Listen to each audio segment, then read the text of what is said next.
This is Mark and Charity's Coffee Podcast.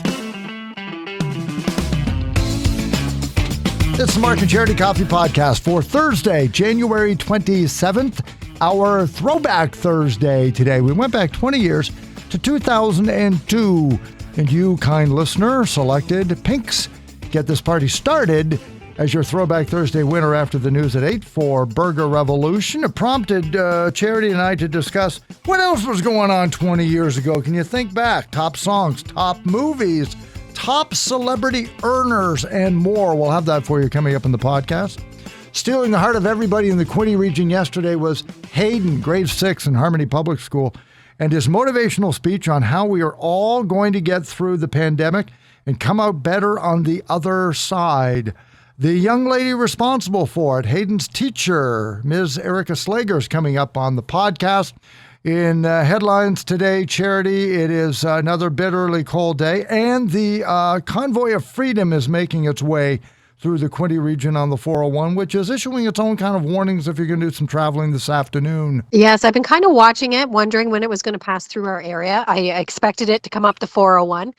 And it's going to happen this afternoon between 3 and 6. It will be passing through the Quinte area. So travel advisories because of the winds today. We're going to get about 5 centimeters of snow. So we're going to have blowing snow.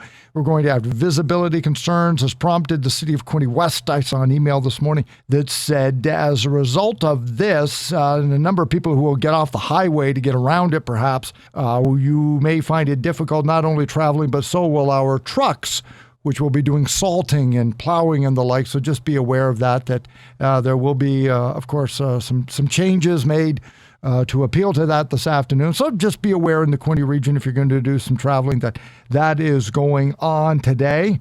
What else is happening today in the news? Mighty darn cold, minus 15 with the wind chill, but not like it has been. And on Galaxy of Games this morning, I was pretty sure I had it figured out. Our Galaxy of Games movie today was Frozen because I think Elsa has dropped another curse on the Quinte region. That's what I think happened. Well, you had us pretty worried all morning because you kept saying that you had this figured out, and I wasn't quite sure what this was. I should have known. I should have known better. I will be back shortly, so hopefully when these questions crop up again, we can talk about it a little bit. I cannot be left unsupervised in a room with a computer and the internet because this stuff goes through my head. Everything we learned about winter, we learned from the movie Frozen. So to get out of this, somebody somewhere needs to do an act of selfless love. And that's what thaws a frozen heart. I don't know. Could be spring, could be something great. So we had some fun with that this morning. But holy smokes, was it ever great chatting with Erica Slager, teacher at Harmony Public School. The young man's name is Hayden, who had done the motivational speech we had on the podcast yesterday. And she was great. Yes, we learned his name yesterday afternoon. So we wanted to talk to Hayden, and we're still going to track him down and speak to him. But to give us a bit of context as to how Hayden's speech came about, we tracked down Erica. This is Erica Slager. Ms. Slager teaches grade 6, and according to her, and I think she's a little biased, the greatest kids in the Quinte region, grade 6 at Harmony Public School. Thanks for picking up the phone and chatting with us this morning. Thanks for having me. I'm excited. Now, Erica, you sent us a wonderful soundbite, a clip from one of your students, and you were gracious enough to fill us in. That student's name is actually Hayden. Can you put it into context for us? Because we got a lot of great feedback. What an incredible student. Yeah, he is an incredible student, and when I heard his clip, I was very, very proud of him. This year, we've been focusing a lot with COVID-19 on our physical safety, of course, in our schools. But our focus is also on our mental well-being, and throughout the year with everything we do, we are really trying to build that resilience and focusing on, the students' gratitude and even being positive in every situation that is coming our way this year. And so when Hayden chose to do his motivational speech on COVID-19, I think he really hit all of those points that we've been focusing on this year. So he did a phenomenal job. That was one of the thoughts we had as to why he chose to do a speech in the first place. So it's part of an overall project of motivational speeches. Why choose something like doing motivational speeches for the kids right now? Well, it actually started with our vice principal, Mrs. Smith, when we first came back from the winter break and we were online. she was sharing some motivational speeches with our school. And that was sort of our launching point. And then when we came back into the classroom, we thought, let's continue this, create some more motivational speeches for different audiences so that everyone in a time when we could all use some motivation, have that possibility and we can share it out with everyone. Now, being one of our essential workers, our frontline workers, Ms. Slager, how has it been coming back from the break over the holidays? I'll say I'm really proud of the students. They have done a phenomenal job getting back into routine, following all those safety procedures. And again, I think it's all about, keeping them physically safe, but also making sure that we focus on their mental safety and mental well-being. And as staff and a whole community, I think we've really come together to make sure that we do that as best as possible for all of our students. Miss Slager from Harmony Public School, she teaches grade 6. We had Hayden's speech, motivational speech, on the air yesterday to great response. If you've missed it, it's up on our podcast, the Mark and Charity podcast from yesterday. But surely it couldn't have been the only one. Why do you have such a high threshold of kids out in Harmony that put together such great speeches? Well, I think they just motivate each other at the end of the day. And, they're a great group of students who have really come together. And I think when you're dealing with situations such as COVID-19, you can't help but come together as almost a family. And that's what we've done in our class. And we just continue to motivate each other and pump each other's tires to support each other and do our best every day. Great stuff. So good. And that really is so important to do. And we thank you, Erica, Ms. Slager, for sharing Hayden, a bit of Hayden's motivational speech with us to keep us all going. Yep. And all the best to you and your students. Awesome. Thank you so much for having us. Everybody will tell you that to be a successful person, at some point you look back on your life, the people who motivated you and helped you out along the way, and somewhere in there is a great teacher.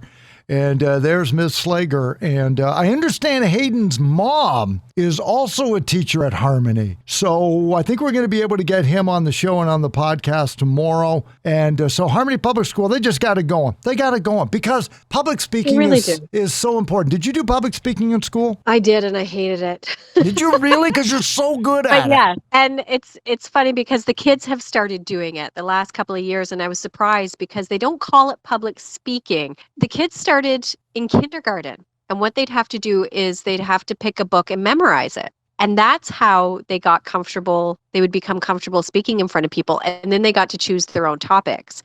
But I thought that's so interesting to teach them because I always hated, I know you don't, you're so good at it and you love it. I always hated talking in front of people. Mm-hmm. That's why I do this. So I don't have to talk in front of people. You're even more comfortable at home than sitting and talking in front of me. When I started doing public speaking in high school, I was shocked when these polls would come out that would say, what is the number one fear that people have? And it was always speaking in front of people or public speaking or effect. And I would say, absolutely. Really, why are they afraid of that? People are like, aren't you afraid of that? It's like, no, it does not bother me at all. And that's when I realized, know you love it. You get up there and you just come alive. So it's like, what an incredible blessing. It's not a talent. I'm not talented to not be afraid. It's like somebody who's not afraid of heights. That would shock me if you were not afraid of heights, but some people aren't. I'm not afraid of speaking in front of crowds. So I just run with it, I guess, because, Jerry Seinfeld had that great line that the number one thing people are afraid of is public speaking. The second thing is death, which means at a funeral, you'd be more afraid to deliver the eulogy than to be in the casket, Exactly. But you did say it is a blessing for sure. The fact that you are comfortable enough to do that. And for young Hayden because I believe he's comfortable, he sounds comfortable doing it, to be developing that skill now. Yeah. Good on him. That's incredible. I don't care what job you do, the ability to think critically, to speak effectively and to look people in the eyes when you're doing a presentation or in a meeting or just around an office setting, wherever you are, is going to make you better at what you do. So if you can find a way to get your kids to be better, effective speakers, you are setting them up for a lifetime of success. That's my little soapbox today. I can't wait to talk to him. I can't wait to meet this kid. And I'm hoping, I'm pretty sure we're going to get him on the podcast tomorrow and on the air because he was just great. And then, as we mentioned, 2002 was our year for our throwback Thursday today. Pink's Get This Party Started edged out Avril's Complicated. And we were talking about, I can't believe those songs are 20 years old. And then you started pulling out some of these other factoids from 2002. And I wonder where the past 2 decades have gone. Really? When you start to hear this, you do stop and realize, oh, yeah. How can that be 20 years? And yes, Pink and Avril, big on the charts, but not the biggest. The winner of Record of the Year for 2002, remember? Norah Jones, Don't Know Why. Yeah. Oh. Still one of my favorites. That album, love that. I listened to that album so much. Love her. And it scares me that it was 20 years ago that it was so popular. The movie Lord of the Rings, Fellowship of the Ring, #1 at the box office. That whole trilogy was like a 5-year phenomenon. According to Forbes, they released their highest paid celebrities in 2002. The highest paid celebrities, and seeing this list totally makes sense. A few of them I would say still are the highest paid celebrities, but Oprah on that list, Mariah, Madonna, Steven Spielberg, Tiger Woods, Michael Jordan, Tom Hanks, of course. But you made the point too, because also on that list was Britney Spears. And in 2002, Britney was everywhere. She had an incredible fortune. And just in this past year, of course, we've seen her, not just this past year, but the last 20 years, her struggle, and she's made headlines again. She's back at the forefront of a lot of news coverage for different reasons. But you made the point of what her fortune was worth now. Yeah, they said it was $60 million. And when I heard that, yes, that's impressive. But Britney ruled for a long time and supposedly didn't have access to the money, so it should be earning interest. So when you hear other lesser-known celebrities that are worth $150 million, that $60 million is paltry compared to where it should have been. I was shocked. I thought it'd be worth more. Well, if it had been sitting in a bank account, though, you got to think 20 years ago, 60 million. Yeah, that's why she was on that list. I'm sure it was a lot more 20 years ago than what it would be considered now. DVDs were replacing the VCR 20 years ago. Landlines started their decline. A lot of people going for cellular devices, handheld devices, but the go-to handheld device for gamers 20 years ago was the Game Boy Color. Oh my gosh. Wow. Featuring popular games, Wario Land 3, not Mario, but Wario. Yeah. Donkey Kong Country, and various Pokemon releases, the popular video games of the time 20 years ago. And if you'd have told them 20 years ago what it's going to look like in 2022, you probably wouldn't have believed it with the virtuals and It's incredible. Like when I say the landlines started their decline, how many people do you know now still have a landline? I do believe that my wife and I might be the only ones of the people we know. No, we have one other friends that I know that we have. We finally got rid of ours last year. And the only people who would call us on our landline were our mothers. And telemarketers. That's what we have, is just telemarketers. Here's why we won't get rid of it just yet. I'm sure at some point we will, is because we've got numbers tied up with stuff like doctors and dentists. And